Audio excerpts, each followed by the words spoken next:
So ito, kung tinanggal ko yung right side na bulb natin sa may right side natin, protect pa rin siya, auto restart pa rin. Pero kung tinanggal natin yung itong ribbon mismo niya galing sa may mainboard, ayun. So, tinanggal natin mismo yan. Nag-steady na po yung kanyang ilaw ng backlight at hindi na po siya nagpo-protect. Nag-steady na po yung kanyang optical. Ayan, yung kanyang ilaw ng ating optical.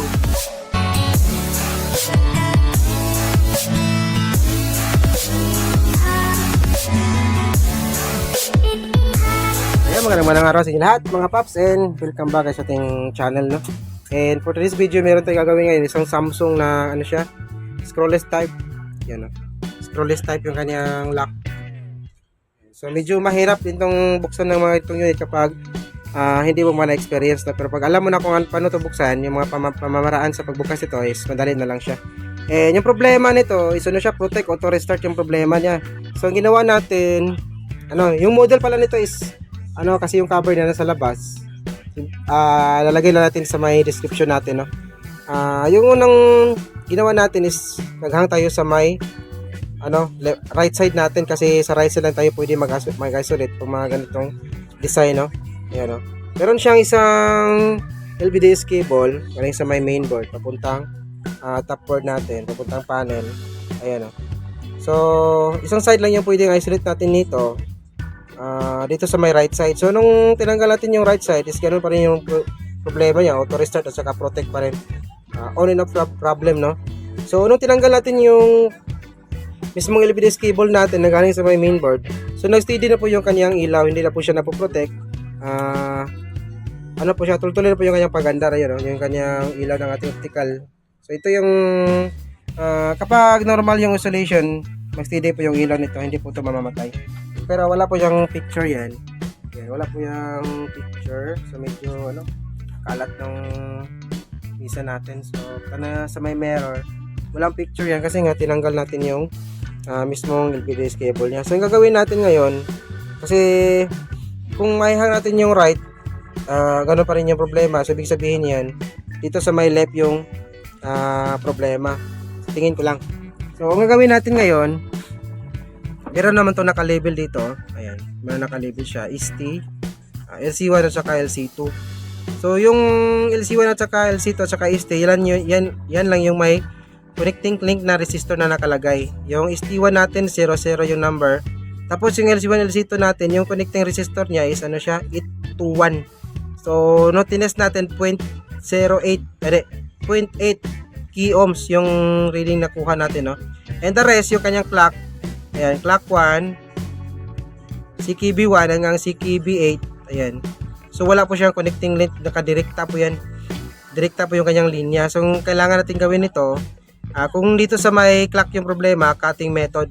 Pero kapag ito sa ating LC1 LC2, pwede siya removing itong connecting resistor nito. Ayan. Ayan, yung ituwan na yan. Ayan. Yan yung connecting resistor kasi galing sa may DC-DC natin.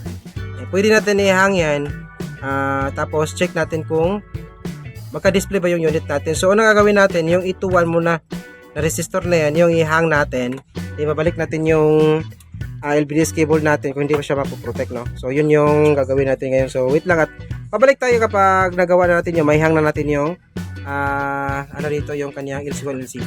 So ito, continue po tayo na. Ayan. So bali na-ihang na po natin yung ito. Bali na-ihang na po natin yung dalawang resistor nito, yung E21 resistor. Ayan. Yan yung ating LC1, ito LC1 saka LC2. Ayan. So bali nahang na natin yung papasok na LC1 LC2 papuntang panel natin, papuntang COP. Ito yung kanyang linya, oh. Ito. Dalawang to. Ito yung LC1 LC2 natin. Bali cancel na po yan. Hindi na kailangan natin i-cut or putulin yan kasi dito na mayroon naman siyang connecting link na resistor ito. Pwede dito na lang yung i-isolate natin. So pero kung sa may CKB lines yung problema, itong walong to, ayan, 2, 4, 6, nako ang ayan, 2, 4, 6, 8, yan yung ating yung ating CKB lines. So kapag ito yung problema, kailangan talaga nating i-cut natin yan lahat. Ayan. Ito. cutting method dito. Ayan. So, ano ang pasmado yung kamay natin. Ayan. Kita nyo ba? Ayan. So, ito yan yung ating mga clock signal at saka swapping voltage. Ayan. So, balinahin na natin. So, naibalik na rin natin yung flex na mapuntang right side natin and pinalik na rin natin yung ating LVDS cable na galing sa mainboard natin. Ayan. So, testing natin, no?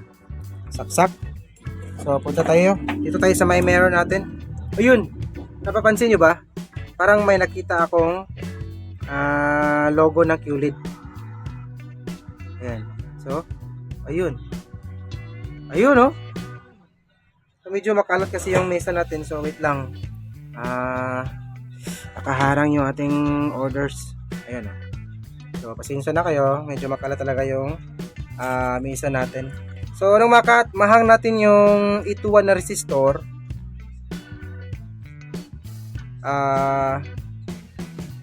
ayan, no? So, nagka-display po siya. Maihang natin yung dalawang resistor sa may LC1, LC2 natin. Ayan.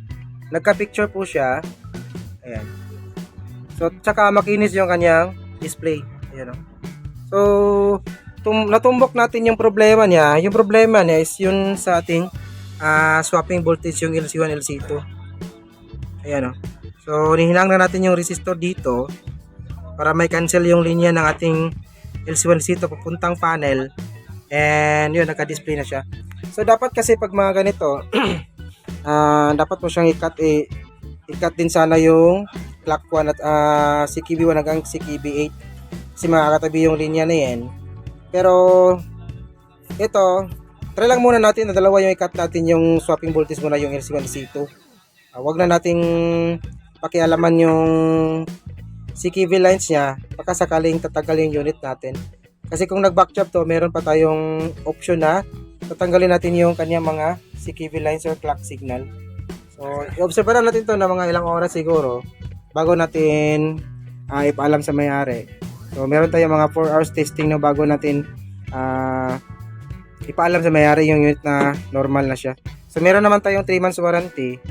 So, para magamit naman na yung warranty natin is observe lang muna natin to. And kapag normal siya in 4 hours, so pwede natin ipaalam sa may-ari, no? Ayan. Ayan. So, okay. Meron pala akong mga tatlong ginawa na ganito. Alas lahat RTO kasi hindi naman siya protect. Ang problema niya, wala siyang picture. Pero okay lahat yung supply. Walang problema dun sa kanyang supply, LC1, LC2, tsaka mga iba pang supply. So, try nila ko na pinalitan ko ng mainboard kasi nakala ko na mainboard yung problema. Yan, no? Ganun pa rin yung problema. So, hindi ko ma-repair yung problema ng panel. Siguro talagang kailangan na palitan ng buong panel, no? So, yun yung pag-aaralan mo natin, yung mga ganung problema. Complete supply, okay yung backlight, complete yung installation niya, pero wala po siyang picture. So, medyo hindi pa natin nakuha yung mga ganung problema eh. So, yun yung pag-aaralan natin sa mga araw na darating, no? So, ito, nakuha natin to kasi ito, protect to eh. Siguro kung walang picture to, tapos hindi siya napoprotect, siguro hindi natin to ma-repair.